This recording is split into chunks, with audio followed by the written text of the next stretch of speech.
What's going on, guys? Welcome back to another video. In today's video, we're going to be discussing the new updates for Among Us, what's on the way, what's being promised for the future, and what's already being implemented. So if you wouldn't mind, and if you do like the content, please go ahead, like, comment, subscribe. All my other social links are down in the description below. But let's get into what's on the way for Among Us. Now, this article comes to us by Game Informer, and they start off by saying that the developers have gone ahead, as we know, and have abandoned the project for Among Us 2. Given the success of Among Us 1, they don't want to fracture the community across two games. They want to keep everyone on one and decide to go ahead and just improve the game that everyone's playing rather than trying to migrate everyone over to a brand new game. That makes perfect sense. They did say a long time ago that it would be too hard to go ahead and fix Among Us, which is why they were making Among Us 2. The effort required to fix Among Us 1 would be more than to just make an entirely new game. But since then, they've scratched the idea and have decided to put all the effort back into Among Us 1, even though it's going to be more work. Obviously, as you can see here, the hacking is a big thing. It's a big point of contention for a lot of people, and it makes up a lot of the reason why people have kind of stopped playing for now. I personally haven't really played Among Us. I played it once a couple of days ago and haven't played it for weeks before that because of the hacking was getting so bad. So obviously, as they say, there will be server updates to fix some of these bugs. So when they went ahead and tried to roll out these anti-hacking, anti-cheats, it actually created more bugs.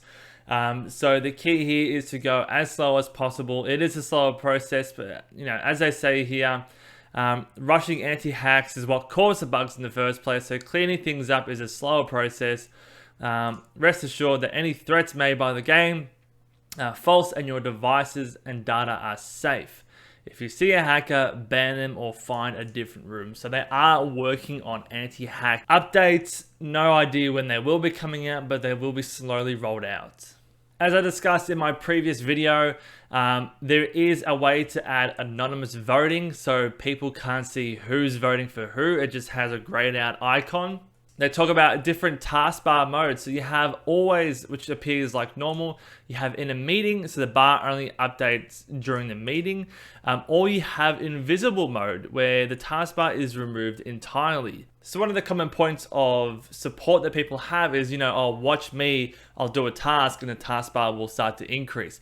Not the most reliable way to see if someone's not the imposter or is the imposter. But if you go ahead and turn on the meeting mode where it only updates in a meeting or it's completely invisible, it's going to make the game that much harder. So if you're setting it to a meeting or invisible, it's going to be very hard to determine who is actually doing fake tasks and who is actually completing tasks. So it's going to require a lot more investigating, which I think is quite good for the game. A lot of people would just see someone standing somewhere, see the bar go up, and they go, okay, that person's not the imposter. If you're an imposter, you know what you're doing with the taskbar. You know how to fake that very easily. Another addition is the ability to clear security logs with comms Sabotage. So with some of the security logs, you can see who's gone into what room, who's opened what door and all that sort of stuff. And that can now be completely wiped. Another addition, as we see, which is a very welcome addition, is the symbols on the colored wires for those who are colorblind. So there were a small population of people who said they were colorblind and they couldn't match the wires. Thankfully, the game has now added different shapes onto those wires so people can match up the shapes if they are in fact colorblind. Now, the team did say that they want to have an account system which will be basic at first, but it's a way that you can go ahead and report an account. At the moment, basically you just rock up, you put in a name and that's it. There's no rewards for winning or anything. You just rock up to a certain game and you're in. So they do want to have an account system by December.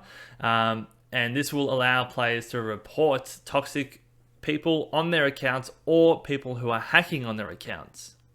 They did say it's going to be bare bones at first, but they want to introduce things like a friends list at a later date. They do have a new map, which is said to be bigger than Polis, which is at this current time the biggest map in Among Us. This map is absolutely huge, so if this new map is going to be bigger than that, it's going to be massive. They also said that new map is going to have new activities and new tasks to do as well, which will be quite refreshing.